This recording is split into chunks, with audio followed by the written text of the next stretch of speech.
Here අරගොල්ලෝ ඉන්නවනේ aviation එකේ.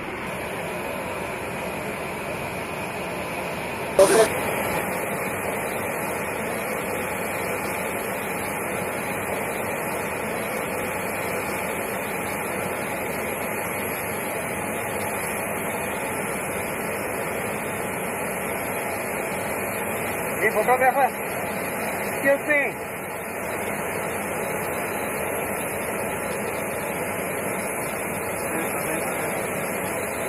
How to call it?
I had a great privilege to welcome you for the third time.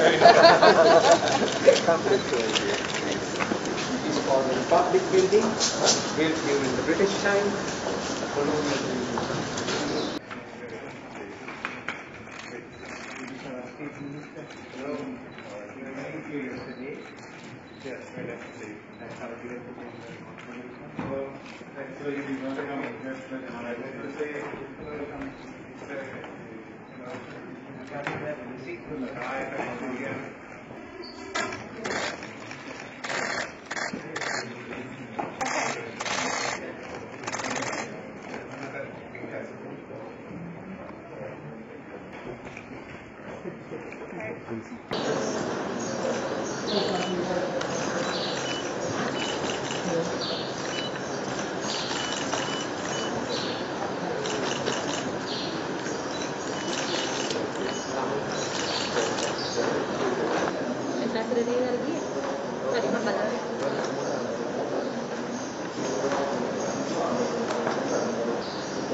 Mr. Secretary, firstly I wish to welcome you and your delegation to Sri Lanka. Decades, our two countries have nurtured a strong relationship, founded on relationship, covering political, economic, educational, cultural, defense spheres, including maritime matters, equaling our lives, livelihoods. Commissioned the study to develop the Ceylon public and community health systems. These elections reflect the people's mandate in times of difficulty, and we remain deeply grateful for your support. Of Easter Sunday terrorist attacks in April 2019, and also most recently, it has been an opportunity for both sides to understand each other's priorities. I think your first question was about timing. Foreign Minister reminded me I owed you. I was scheduled to come here previously, and events around the world caused me not to be able to make. Thank you very much for giving this opportunity. My name is Chavika Gunasekara, and I'm representing Swarnavahini Live at 8 News in Sri Lanka. My question is to you, Secretary of State, Mr. Pompeo. Why have you chosen to visit Sri Lanka at a time when the US is going in for elections? Is the purpose of your visit to move Sri Lanka towards an alliance against China? I mean, is US attempting to offset Beijing's influence by signing new agreements like MCC, SOFA, through the Quad group in Sri Lanka? And also, you all have imposed sanctions against our present army commander, one of the war heroes in our country, Lieutenant General Shavindra Silva, from entering United States of America based on independently unverified information. What is the current status on that? And did the government of Sri Lanka request you to reconsider imposition of travel ban on Lieutenant General Shavindra Silva in terms of the Geneva resolution? Thank you. Thank you. I think there were 3 questions there. The last one, look, it's a legal process in the United States. We'll always continue to review it. And we want to make sure we get it both technically, factually, and legally right. We'll continue to do that. I think your first question was about timing. Foreign Minister reminded me I owed you. I was scheduled to come here previously, and events around the world caused me not to be able to make that stop here. This was a time when I was able to make it. I'm thrilled to be here. It's a wonderful opportunity, and on the eve of our 72nd anniversary of our relationship, I think it was an important time for me to be here, and I'm glad that I was able to make it. Your final question was about what we're trying to accomplish here. We want the people of Sri Lanka to have sovereignty and independence. We want them to be successful. We want sustainable development for them.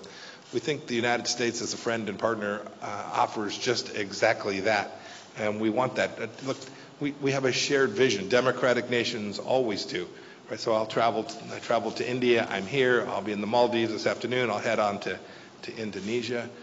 We know that these democracies have a shared vision for free and open shipping lanes, the capacity to trade, for people to travel wherever they want to go. These are visions that the people of Sri Lanka share with the people of the United States. And so my visit today was to talk about those things, to figure out good ways that we can continue to build and develop our relationship so that American private sector companies will see the opportunity that's here and come invest and train Sri Lankans and build up those communities too. These are the kind of things that America offers. There's a different vision. The Chinese have a very different vision. We want to make sure that the people of Sri Lanka have the capacity to execute their sovereign rights, to remain independent, to have the freedom to hold elections just like the ones that you all have held. Those are the things that democracies work on together. Those are the vision that we share. And that's why I was excited to be able to make it here today. Thank you. Thanks for all those questions. Good day, Mr. Foreign Minister. Colombo is indeed a beautiful place. Glad to be here. If I may ask, this is the first time in many years a U.S. Secretary of State visits Sri Lanka. Do you welcome more U.S. presence in the region? Is advancing U.S.-Sri Lanka relationship an irritant to Sri Lanka's relationship with China? Thank you very much. Sri Lanka-US relations, as I mentioned earlier, is the 72nd anniversary.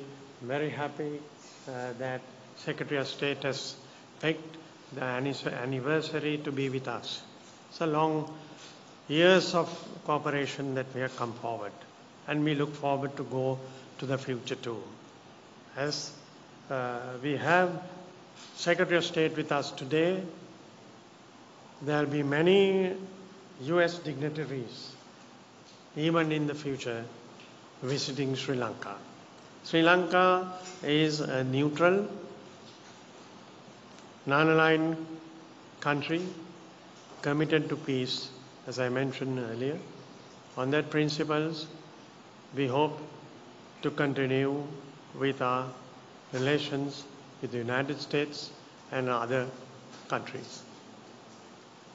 It's wonderful to be in here, Colombo. It's most special because, indeed, as you said, we're one day short of 72 years of our diplomatic relations between our two countries, a remarkable anniversary for each of us. The foreign minister and I had a great conversation. I had a chance to congratulate him on his reappointment. Well done. And had a very positive conversation with President Rajapaksa a bit earlier this morning as well. My overall message in both engagements was very clear. The United States seeks to strengthen our partnership with democratic, peaceful, prosperous, and fully sovereign Sri Lanka. Our new embassy, for instance, is nearing completion. It's a sign of our commitment to the country and to the people of Sri Lanka. And we, of course, spent a good deal of time talking about our cooperation in defeating the pandemic that came from Wuhan, China. The United States has donated now just over $6 million in COVID assistance to Sri Lanka. And early in the pandemic, Sri Lankan factories and garment manufacturers quickly filled hundreds of orders for high-quality PPE, and we are grateful for this output, which saved American lives. Thank you so much. President Trump is working hard with our private sector to develop vaccines and therapeutics to beat this virus and benefit our peoples and indeed the peoples of the entire world. We'll need the power of private industry to regain our economic footing now and in the future, and we look forward to working with the people of Sri Lanka on that matter. We talked about this a great deal. We talked about our economic relationship. Great American companies that are here today. Brands like Coke and Oracle and IBM are here creating high quality jobs. These American companies are the most reliable partners on the planet. They're accountable to the law, they're transparent, they're assets to the communities in which they operate. And as I conveyed today, good governance, transparency, and policy consistently will attract even more American investment. Those principles are deeply consistent with Sri Lanka's history, its heritage as the oldest democracy in Asia. We also had a wide-ranging discussion on our security cooperation, which helps keep some of the world's most vital sea lanes open, as the minister recognized. In addition to our joint trainings, I'm proud that Sri Lankan officers receive training at the United States institutions like West Point, my alma mater. And I'm also proud the United States has donated 2 Coast Guard cutters that are now Sri Lanka's Navy patrolling your waters. Indeed, a strong, sovereign Sri Lanka is a powerful and strategic partner for the United States on the world stage. It can be a beacon for a free and open Indo-Pacific. Look, that's quite a contrast to what China seeks. We see from bad deals, violations of sovereignty, and lawlessness on land and sea that the Chinese Communist Party is a predator. And the United States comes in a different way. We come as a friend and as a partner. Finally, this afternoon I'll travel. It's important for me to take a moment to go and visit the Shrine of St. Anthony, one of the 5 sites that was attacked by ISIS in Easter Sunday of 2019. I'll shortly have the chance to pay my respects to the hundreds of victims of evil terrorists, including 5 Americans. I'm proud that the State Department has offered substantial counterterrorism assistance to help Sri Lankans bring killers of Americans and their own people to justice. These Easter Sunday attacks represent the kind of sectarianism that Sri Lankans are ready to leave behind forever. Sri Lankans of all backgrounds, Buddhists, Hindus, Christians, and Muslims alike, want a peaceful nation where their human rights are respected. In his victory speech last year, President Rajapaksa stated that he is the president of all citizens, not of only those who voted for him. And as our 2 nations move forward, the United States is counting on those words to hold true. We fully expect that Sri Lanka will fulfill its pledges to take meaningful, concrete steps to promote accountability, justice, and reconciliation. Let us all stand together, Mr. Minister, shoulder to shoulder. We've seen some of the good that we can achieve for our citizens when we do, and let's do even more together on the strength of our partnership marked by democratic values. Thank you, Mr. Minister, for hosting me here today.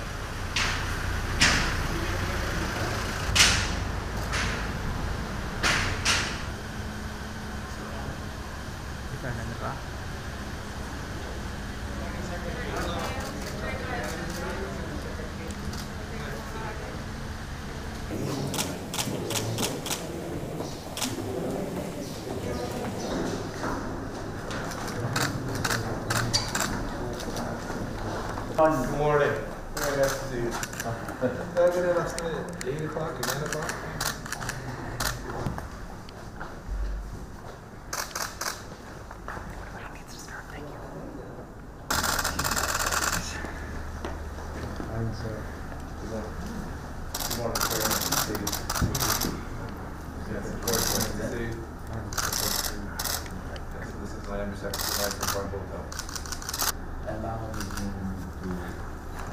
All right, thank you, It was press. fantastic. When will you be there? Thank you. That was fantastic. I look forward to seeing you there.